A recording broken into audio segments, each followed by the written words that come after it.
Assalamualaikum warahmatullahi wabarakatuh. Saya Tiara Ernita, calon guru penggerak Angkatan 8 dari Kabupaten Hulu Sungai Utara, akan melakukan aksi nyata modul 1.4 budaya positif, yaitu penerapan budaya positif.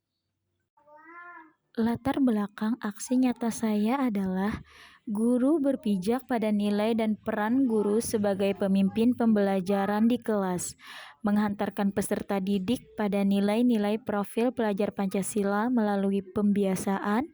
Hal ini dapat dilakukan melalui budaya positif di kelas dengan membimbing peserta didik menemukan serta menerapkan keyakinan kelas yang telah mereka sepakati sebagai wujud perubahan ke hal yang lebih baik untuk menjadi orang yang mereka inginkan dan menghargai diri sendiri dengan nilai-nilai yang mereka percaya.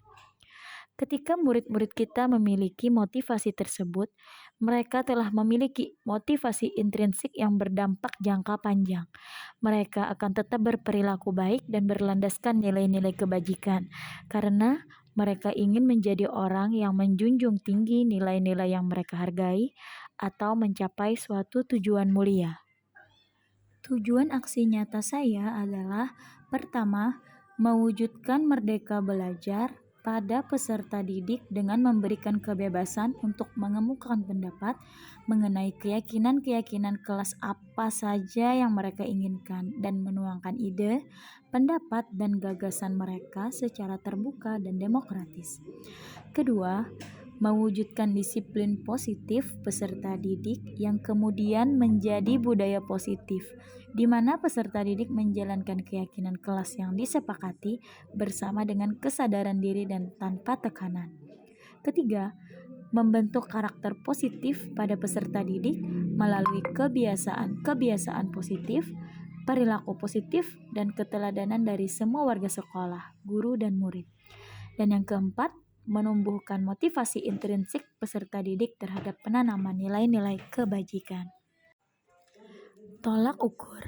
Pertama, tercipta merdeka belajar pada peserta didik dengan bebas mengemukakan pendapat untuk keyakinan-keyakinan yang ingin mereka sepakati. Kedua, peserta didik menjalankan kesepakatan kelas tanpa tekanan. Ketiga, terjalin komunikasi aktif antara guru dan peserta didik. Yang keempat, peserta didik menjalankan keyakinan kelas secara luas, baik di sekolah maupun di rumah. Rincian tindakan aksi nyata yang akan saya lakukan dalam penerapan budaya positif keyakinan kelas. Meminta dukungan dari kepala sekolah untuk membuat aksi nyata tentang budaya positif di sekolah, mensosialisasikan kepada murid dan membimbing murid untuk membuat kesepakatan kelas, mendesain kesepakatan kelas untuk naik cetak, pencetakan poster keyakinan kelas, penandatanganan dan penempelan kesepakatan kelas, membimbing guru untuk membuat kesepakatan kelas yang sudah pernah dipraktikkan di kelas, menanam dan menumbuhkan kebiasaan dalam aksi nyata menjadi pembiasaan budaya positif di lingkungan kelas dan sekolah, serta mensosialisasikan kepada rekan sejawat guru tentang aksi nyata budaya positif. Dukungan yang dibutuhkan yaitu dukungan kepala sekolah. Saya akan berdiskusi dengan kepala sekolah untuk meminta izin melaksanakan dan mempersiapkan kegiatan aksi nyata di kelas dan juga pada rekan guru. Dukungan rekan guru, saya akan mensosialisasikan kepada rekan guru dan meminta dukungan untuk dapat melaksanakan aksi nyata ini. Assalamualaikum warahmatullahi wabarakatuh. Waalaikumsalam warahmatullahi wabarakatuh. Alhamdulillahirabbil alamin. Assalatu wassalamu ala asyrafil anbiya'i wal mursalin sayyidina wa maulana Muhammadin wa ala alihi wa sahbihi ajma'in. Pertama-tama, marilah kita panjatkan puji syukur kita kehadiran Allah Subhanahu wa taala, yang mana berkat taufik dan hidayahnya kita bisa berkumpul di dalam ruangan ini. Salawat dan salam marilah kita aturkan kepada junjungan kita Nabi besar Muhammad sallallahu alaihi wasallam beserta para pengikut beliau hingga akhir zaman. Yang terhormat Kepala Sekolah SMP Negeri 1 Danau Panggang, Dewan Guru beserta staf tata usaha SMP Negeri 1 Danau Panggang. Acara pembahasan materi modul 1.4 yaitu penerapan budaya positif di sekolah sekolah akan segera kita mulai. Acara pertama, pembukaan. Untuk membuka acara ini, marilah kita bersama-sama membacakan surat Al-Fatihah. Al-Fatihah.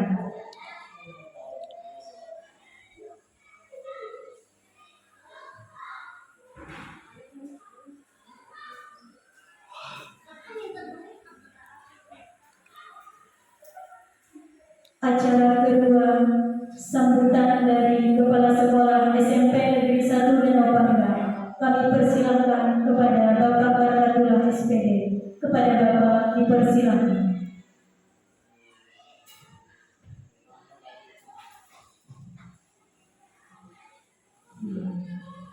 Assalamualaikum warahmatullahi wabarakatuh. Alhamdulillahirabbil alamin. Wassalatu wassalamu ala asyrofil anbiya'i wal mursalin sayyidina wa maulana Muhammadin wa ala alihi wa sahbihi. Ucapan pada pada puji dan syukur kepada Allah Subhanahu wa taala yang pada hari ini kita dapat berada bersama melaksanakan kegiatan ibadah mungkin beberapa hari ke depan akan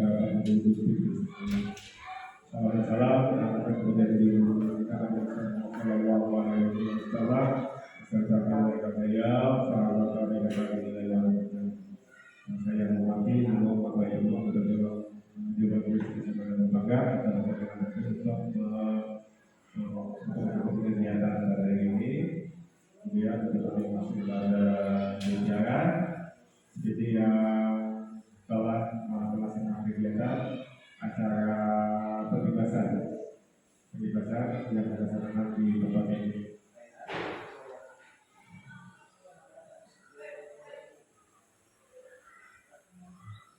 Pada kegiatan kali ini kita merasa bersyukur dengan adanya ibu yang melakukan kegiatan dan ini adalah salah satu pembahasan yang akan memberikan informasi kepada kita semua yang ada di sini yang masih belum berstatus sebagai program.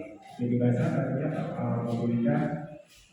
memberikan sesuatu yang positif agar kita yang masih belum ada di untuk kegiatan ini sudah dengan ada yang menjadi timbul sama-sama dipakai untuk kegiatan yang keras adalah kita tentang pendapat budaya positif di sekolah. Jadi beliau akan memberikan hal yang bernilai positif berkaitan dengan kegiatan kita, kegiatan sehari-hari. Dan itu jadi sebagai budaya yang diakan sebagai budaya yang diakan sebagai suatu kegiatan komunitas kita yang bernilai berkesan positif untuk mendapatkan di sebuah kita pada ini. Jadi kami bisa memiliki sebuah dulu membagi terima kasih kepada masyarakat, kepada kalau guru yang telah mengadakan kegiatan ini untuk memberikan edukasi berkaitan dengan penerapan budaya positif di sekolah ini. Kami sangat mendukung kegiatan yang dilakukan oleh Budiakan dan juga sangat mungkin ada hal-hal lain yang dapat memberikan yang positif khususnya untuk kami yang ada di sini dan seluruh lingkungan sekolah pada umumnya. Dan juga semoga apa yang beliau sampaikan, apa yang beliau lakukan sekolah di tempat ini akan memberikan nilai positif kepada anak didik yang menjadi objek kita untuk dapat memberikan hal-hal yang bernilai positif kepada mereka. Kiranya untuk seperti yang dapat saya sampaikan, terima kasih atas segala perhatian. Saya mohon maaf. Wabillahi taufiq wal hidayah. Assalamualaikum warahmatullahi wabarakatuh. Waalaikumsalam warahmatullahi wabarakatuh. Terima kasih kepada Bapak Baratullah. Acara selanjutnya yaitu pengimbasan materi modul 1.4 yaitu penerapan budaya positif di sekolah yang akan saya sampaikan sendiri. Sebelum kita memasuki acara ini, kita akan ice breaking dulu sebentar. Nah, kalau saya bilang pagi, 1 kali tepuk tangan. Kalau siang, 2 kali. Kalau malam, setengah. Nah, jadi begini. Pagi, siang, malam. Nah, ya jadi seperti itu ibu-ibu, bapak-bapak.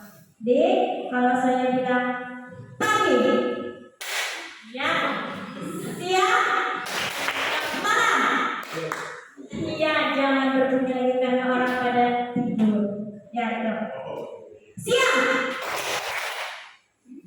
Nah, belum konsentrasi.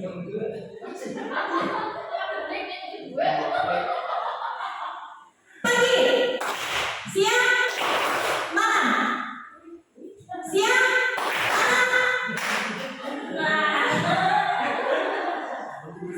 malam. Hukum.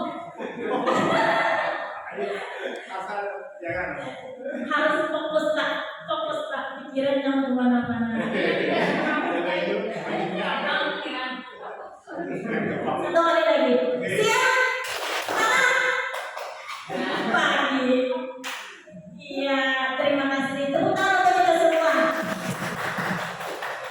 Nah, di sini ada budaya positif, ada 6 topik pembahasan.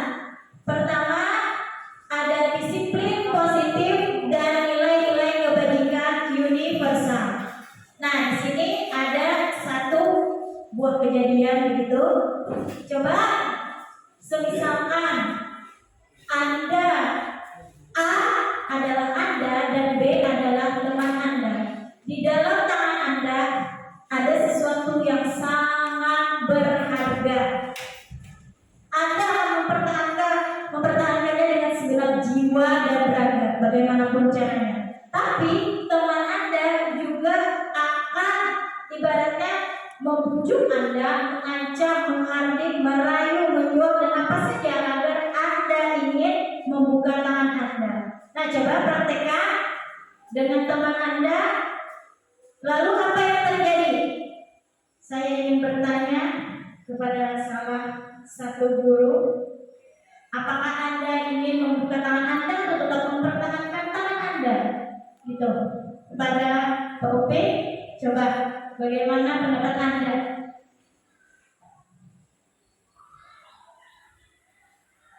Pendapat saya kira-kira tidak hanya ada yang berat di dalam tangan, sangat berharga, mungkin tidak akan saya buka walau bagaimanapun caranya supaya tidak diambil oleh orang tersebut. Ya. Ya, itu. Alasannya itu kenapa, Pak? Alasannya yang kita buka mungkin akan kehilangan sesuatu yang sangat berharga tadi. Sakit hati saya. Ya, terima kasih.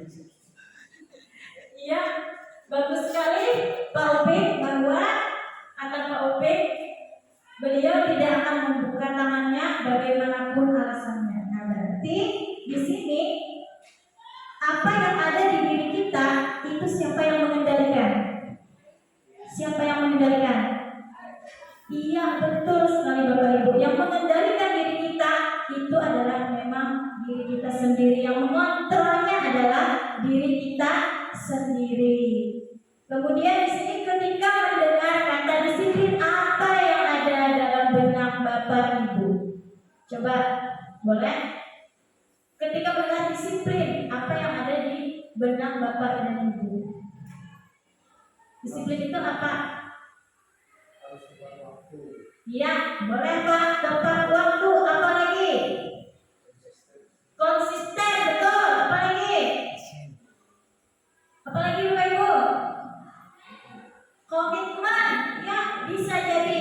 Nah, jadi di sini seseorang yang punya disiplin berarti mereka bisa bertanggung jawab terhadap apa yang dilakukannya karena berdasarkan tindakan mereka pada nilai-nilai kebajikan. Nah, artinya di situ kita punya tanggung jawab. Nah, lanjut. Pembelajaran yang kedua tentang teori motivasi, hukuman, penghargaan, dan restitusi. Nah, apa itu hukuman? Mungkin Bapak Ibu sering mendengar bahkan bisa melakukannya. Betul tidak? Nah, jadi di sini hukuman itu sifatnya tidak terencana atau tiba-tiba. Bahkan anak pun tidak tahu apa yang akan terjadi dan tidak dilibatkan. Misalnya contohnya, ada anak yang memecahkan kaca. Lalu sebagai guru apa yang kita lakukan? Apa yang kita lakukan Bapak Ibu? Misalnya, mungkin marah-marah. Betul? Nah, kenapa bisa dengan seperti ini? Kenapa tidak hati-hati? Nah, itu lalu misalnya push up 50 kali. Nah, seperti itu yang namanya hukuman.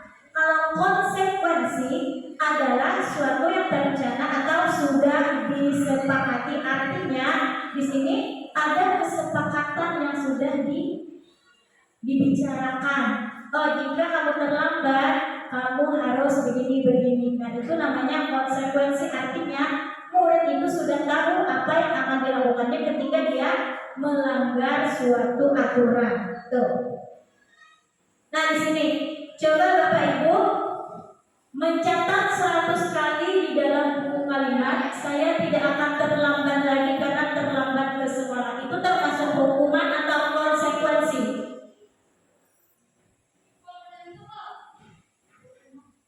Ya, hukuman. Kemudian lari mengelilingi lapangan basket 2 kali karena terlambat hadir ke sekolah.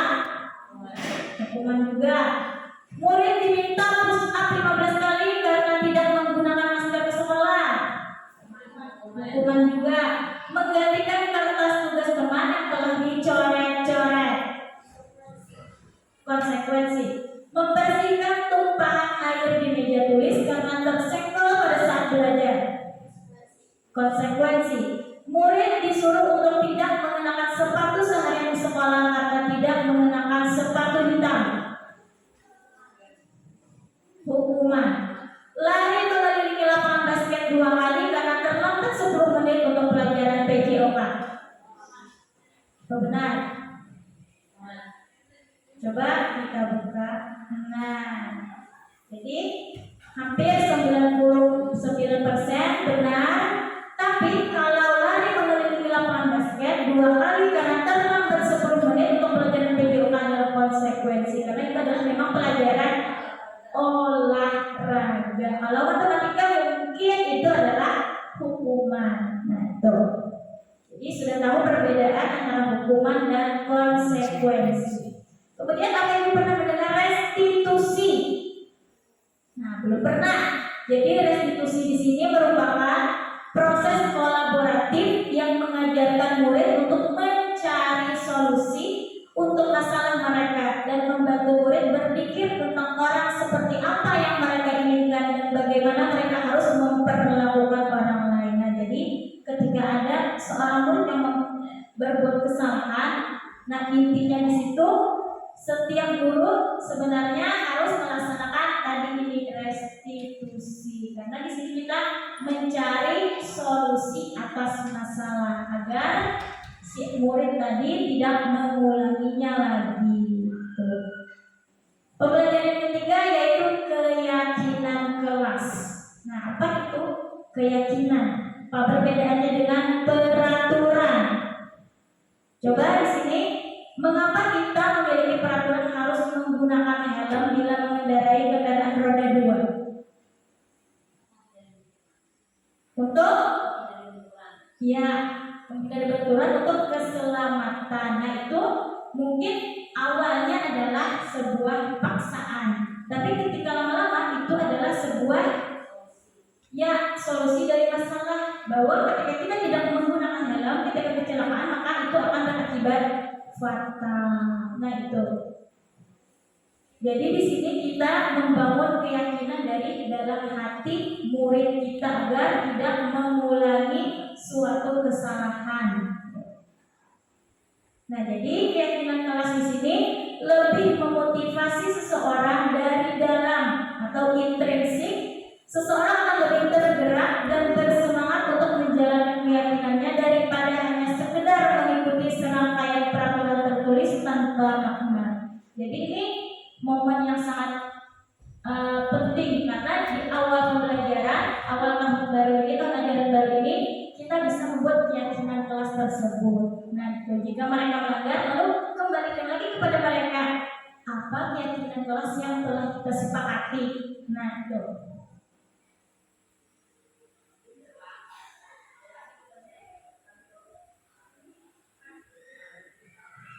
Nah, di sini jadi perbedaan peraturan dan keyakinan kelas. Coba.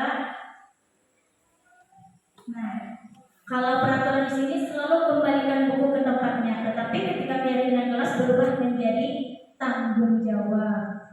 Dilarang mengganggu orang lain. Keyakinan kelasnya adalah menghormati orang lain.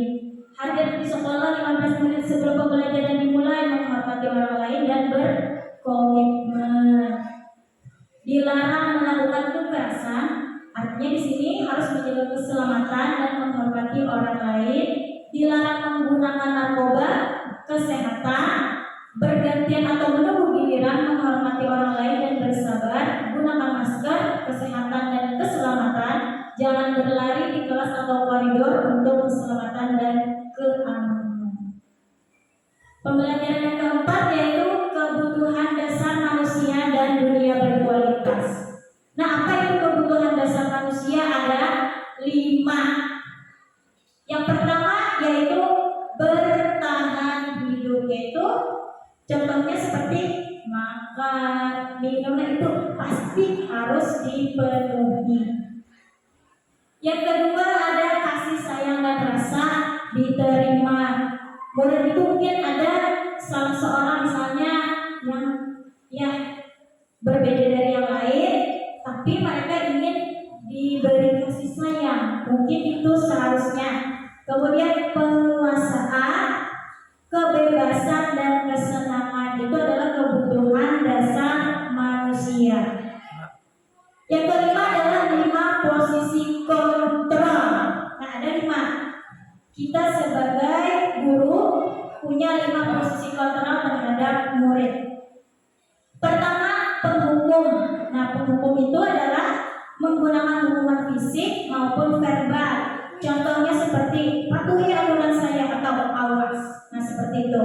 Kalau perempuan merasa bersalah, posisi ini guru akan bersuara lebih lembut, tetapi keluar kata-kata seperti ibu sangat kecewa sekali denganmu. Nah, itu membuat rasa bersalah, menjadikan siswa tersebut merasa bersalah. Teman, biasanya guru pada posisi ini tidak meyakini murid, tapi tetap berupaya mengontrol murid. Tapi ada plus minusnya, ada positif negatifnya ketika berada di posisi teman. Kalau pemantau, kita memantau, mengawasi sambil kita bertanggung jawab terhadap perilaku orang-orang yang kita awasi. Dan terakhir ada manajer. Nah, di sini adalah posisi tertinggi sebagai seorang guru, yaitu di mana guru berbuat sesuatu bersama dengan murid, mempersilahkan murid mempertanggungjawabkan pekerjaannya, mendukung murid agar dapat menemukan solusi atas permasalahannya sendiri. Nah, jadi ada 5 posisi kontrol. Di sini saya ingin membagikan kertas, silahkan tulis kalian sebagai guru berada di posisi kontrol yang mana pada saat ini dan alasannya. Ya.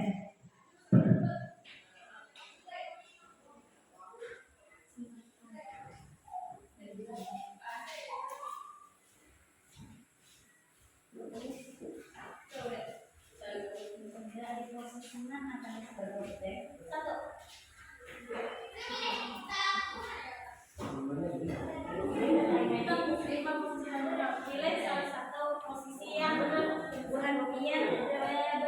di mana.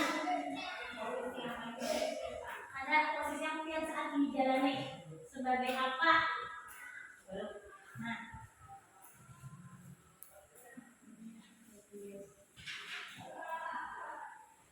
boleh ditulis, nanti ditempel. boleh ditulis, nanti ditempelkan. Pada saat ini Bapak Ibu berada di posisi mana? Apakah sebagai penghukum, pembuat rasa bersalah, teman, pemantau, atau manajer? Ya, dengan alasannya. Misalnya manajer, alasannya saya selalu ini dengan murid.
Ada, tapi kita mestinya kan pakai sepatu.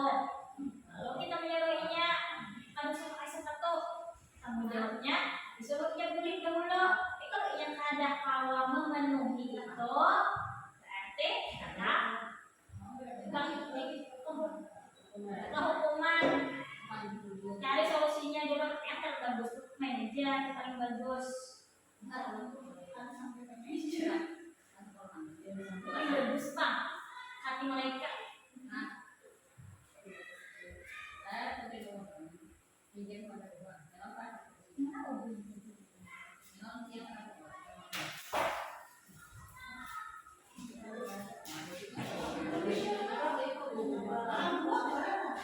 Bisa juga. Tapi kalau manajer itu mencakup segalanya. Tapi kan menunjukkan oleh rasa bersalah mencakup teman sebagai pemantau atau manajer. Tapi tidak ada kata-kata penghukum.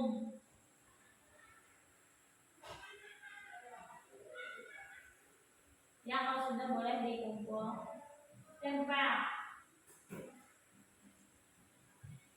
Tempelkan di sini. Tanpa nama.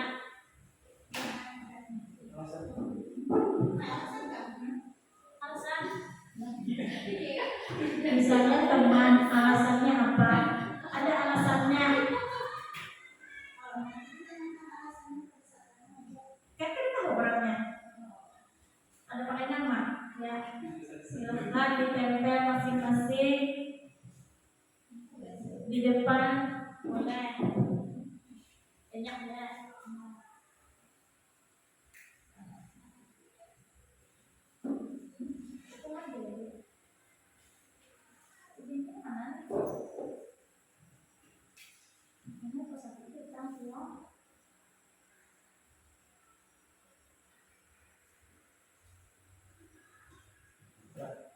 Ya. Dengan kerja satu. Dia begitu. Ya. Ya. Ya.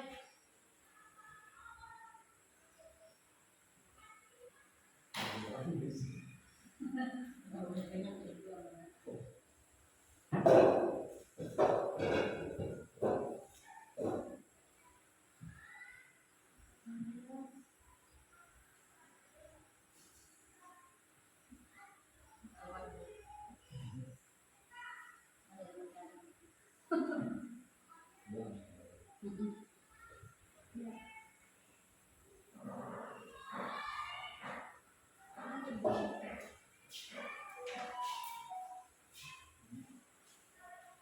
ada ujian pada yang pakai berat untung tetap ujiannya tuh dari alhamdulillah.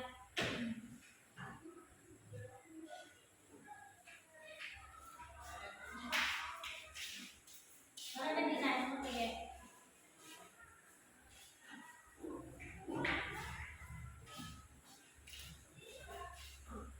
Ya, kan.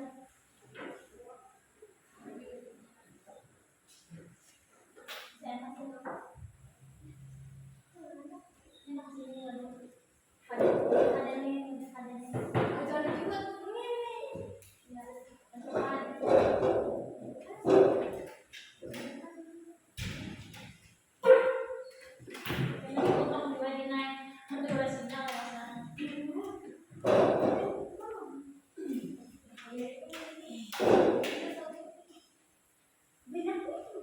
Ito ko na. Ay, sa kulay.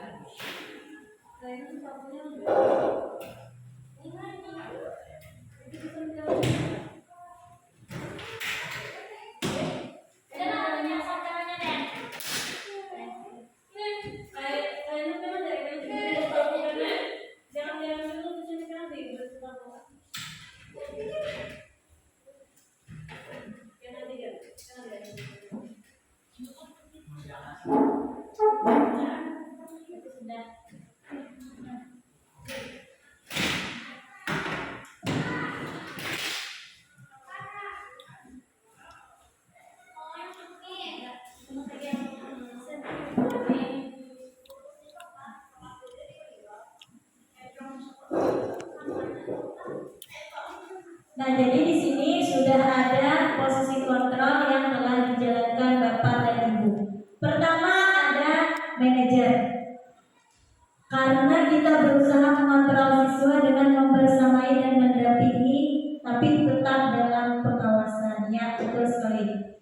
Kemudian sebagai teman, seringkali bersama siswa dalam kegiatan ekstrakurikuler. Ya, bisa karena sering mungkin berbicara, berteman, makanya sebagai teman posisinya.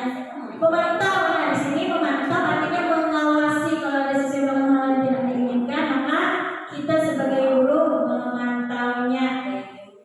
Kemudian sebagai teman, karena di sini saya berusaha dan berupaya mengarahkan siswa ke arah yang lebih baik lagi. Oh, berarti di sini posisinya sebagai teman. Tapi teman ini bisa negatif, bisa positif, tergantung kitanya sendiri.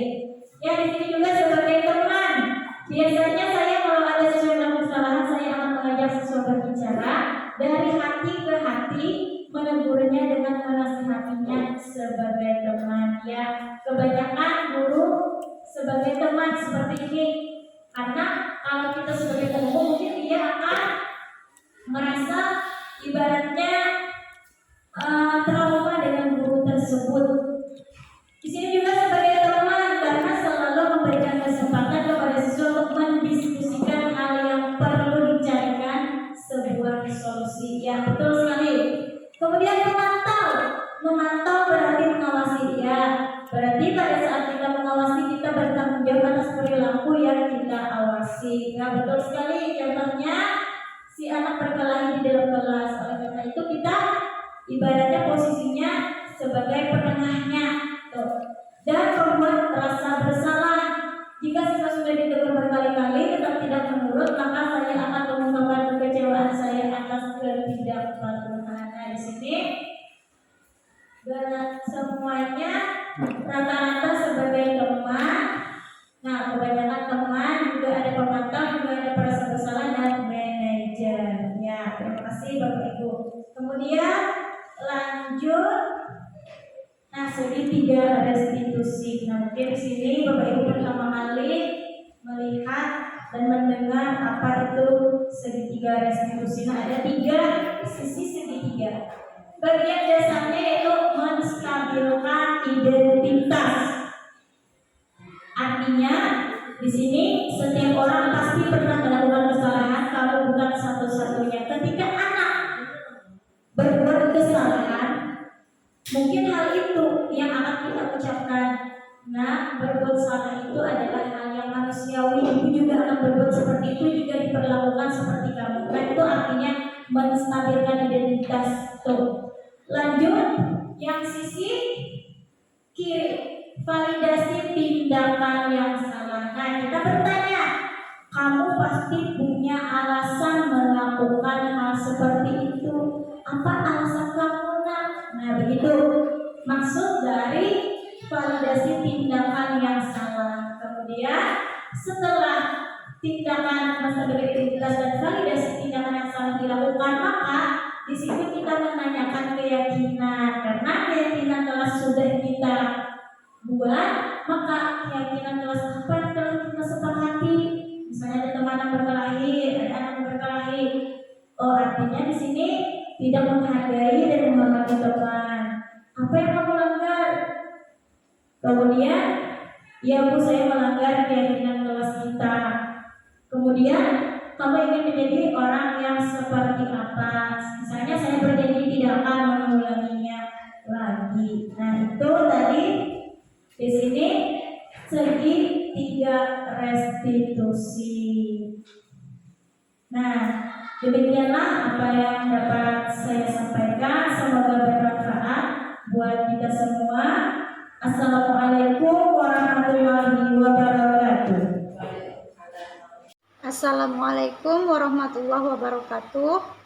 Saya guru SMP Negeri 1 Danau Panggang yang telah mengikuti diseminasi positif di sekolah yang disampaikan oleh Ibu Tiara Ernita selaku calon guru penggerak Angkatan 8 Kabupaten Hulu Sungai Utara. Saya merasa senang dan bangga karena telah mengetahui 5 posisi kontrol sebagai seorang guru. Pada awalnya, saya berada di posisi pembuat rasa bersalah. Setelah mengetahui 5 posisi kontrol sebagai seorang guru ini, saya berusaha berada di posisi sebagai manajer. Karena pada posisi ini, guru berbuat sesuatu bersama dengan murid, mempersilahkan murid mempertanggungjawabkan perilakunya, mendukung murid agar dapat menemukan solusi atas permasalahan yang dihadapinya. Demikian, terima kasih. Assalamualaikum warahmatullahi wabarakatuh. Assalamualaikum warahmatullahi wabarakatuh.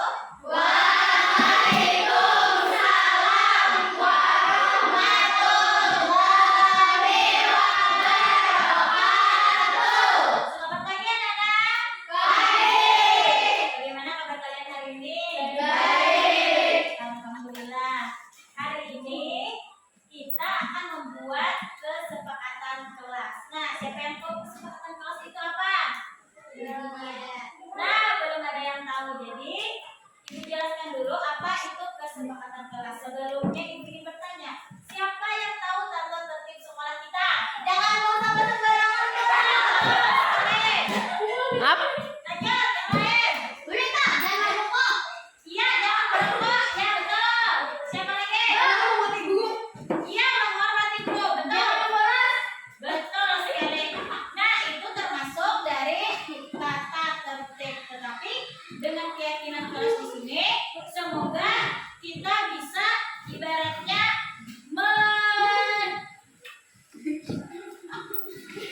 semoga kita bisa menaati peraturan itu. Nah, jadi kalau keyakinan kelas itu lebih bersifat positif dan diyakini oleh hati kita tanpa adanya paksaan dari orang lain. Nah, itu paham anak-anak? Iya. Kemudian di sini Ibu akan memberikan kertas. Nantinya akan kalian tempel di papan tulis. Boleh misalnya lebih dari 2 keyakinan kelas boleh, tidak mesti 1, boleh 2, boleh 3. Nah di sini, ayo ibu bagi.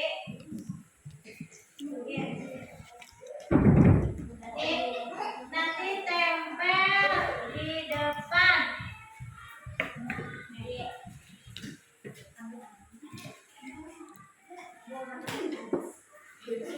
Keyakinan kelas kita yang kalian inginkan seperti apa?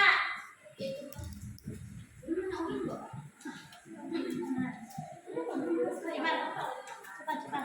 Nah, ayo. Nah, keyakinan kelas yang kalian inginkan seperti apa? Kelas yang kalian inginkan.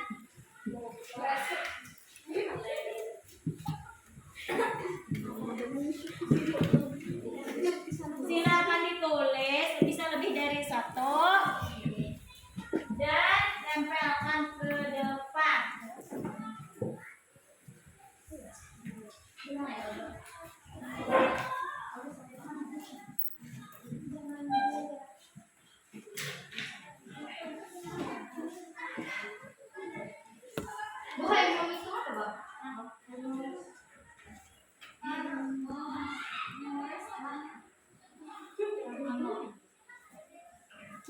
Nah, contohnya itu kayak jadi menghormati teman, positif, jaga kebersihan, positive thinking terhadap teman, menghormati guru, tuh.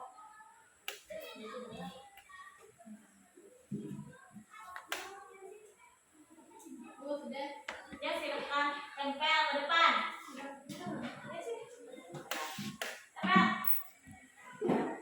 Tempel ke depan. Nah, ya, bagus. Lanjut, tempel. Sampingnya. Oke. Ya. Lihat. Silakan.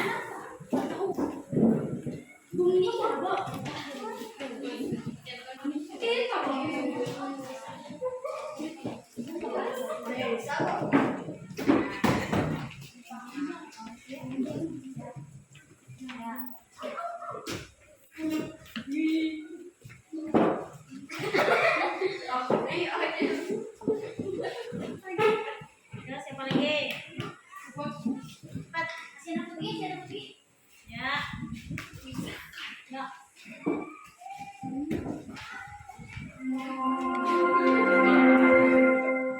Saatnya jam 6 dimulai. It's time to begin the sixth Ya. Siapa lagi? Jangan berisik.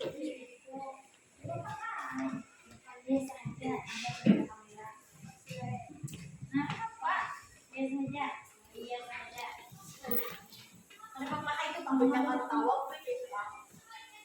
Coba kita lihat. Nah, bagus sekali. Di sini ada menghormati guru. Bagus sekali. Kelas yang bersih dan rapi. Bagus. Kelas yang tenang. Nah, jangan membuang sampah pada tempatnya. Bagus. Nah, jangan membuli teman. Bagus sekali. Menjadi guru yang baik. Nah, bagus. Kemudian gurunya harus asik. Bagus sekali. Bersikap positif, menghormati orang lain. Di sini bersih dan berteman dengan akur. Kemudian bersikap positif dan menghormati guru, adil dengan sesama, kelas yang rapi, menghormati guru, membuang sampah pada tempatnya, dan di sini jangan membuang sampah pada tempatnya. Bagus sekali. Lalu di sini kita tempelkan ke sini. Nah, kita buat keyakinan.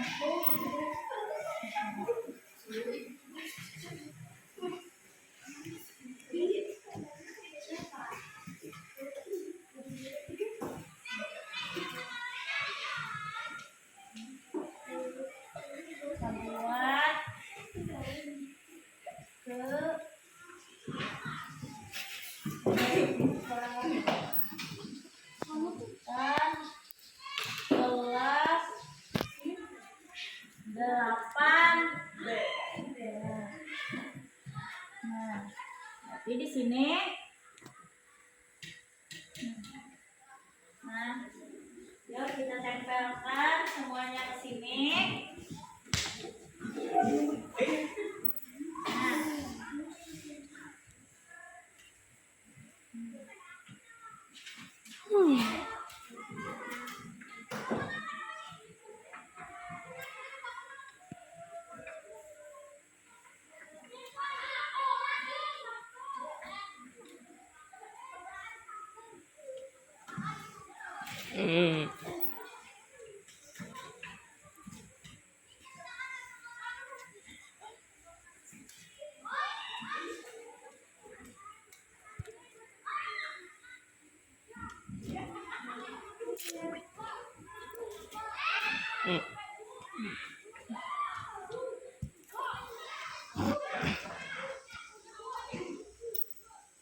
Nah, berarti kita sudah sepakat? Sepakat. Oke, kalau begitu masing-masing satu orang tanda tangan di sini kalau sudah sepakat. Ya, silakan dari sini langsung ke sini. Tanda tangan pulpen bawa, tanda tangan satu per satu. Setelah itu Rene, Indra, Abela, Raihan, Fadil, tanda tangan. Rene, silakan.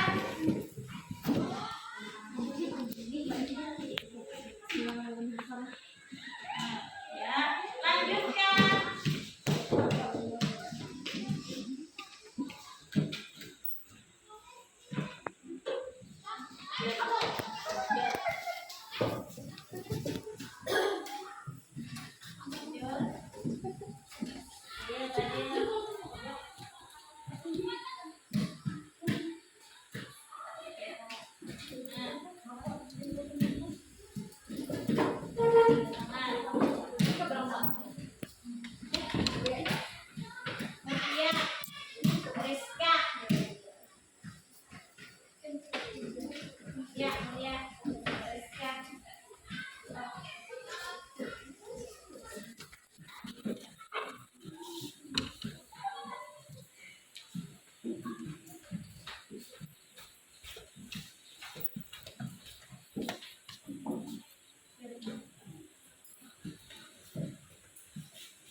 Ya, artinya di sini kesepakatan kelas dari 8B.